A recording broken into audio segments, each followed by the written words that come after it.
আল্লাহু আকবার ওয়ালিল্লাহিল হামদু বিসমিল্লাহির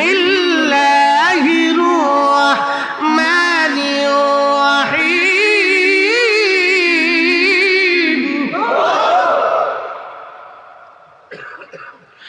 قل بفضل الله وبرحمته فبذلك فليفرحوا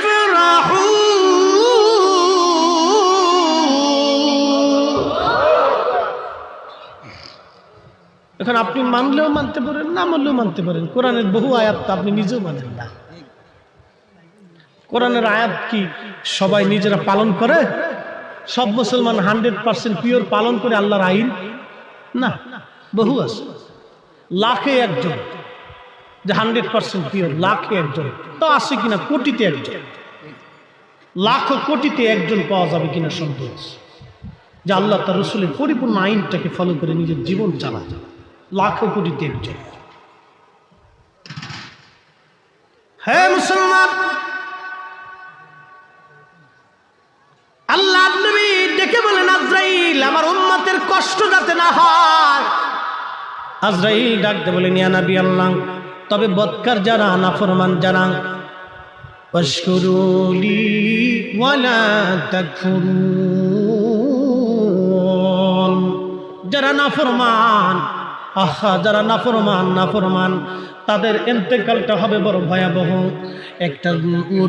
একটা উটকে জীবন্ত অবস্থায় চামড়া ছিলাইলে, ওই উট পুরাটা চামড়া ছিলাইয়া আলাদা করে ফেললে, জীবন্ত অবস্থায় একটা উটের যেরকম কষ্ট হয়, ওই উটটার 100 বার চামড়া হবে, 100 বার চামড়া ছিলানো হবে। 100 বার জীবন্ত উটকে চামড়া ছিলাইলে যে পরিমাণে কষ্ট হয়, একজন বদকার নাফরমান অকৃতজ্ঞ বান্দার ওই রকম মরণের সময় কষ্ট হতে থাকে। এই জন্য অনেকের দেখবেন প্রস্রাবের রাস্তা দিয়ে পেশাব বের হয়ে যায়, বাথরুম বের হয়ে আসে, জিহ্বা বের হয়ে আসে, নাক মুখ দিয়ে রক্ত বের হয়ে আসে, সে চিৎকার করতে থাকতে এবং গড়াগড়ি করতে থাকে, মৃত্যু বড় ভয়াবহ হতে থাকে। কিন্তু ইমানদার কালেমা পড়তে পড়তে মারা যায়, জিকির করতে করতে মারা যায়। কি কথা বলেন, ঠিক কিনা? ও বন্ধু, অবশ্যই মৃত্যুর কোলে ফিরে চলে যেতে হবে আল্লাহর দরবারে, এখান থেকে কোনো নিস্তার হবে না।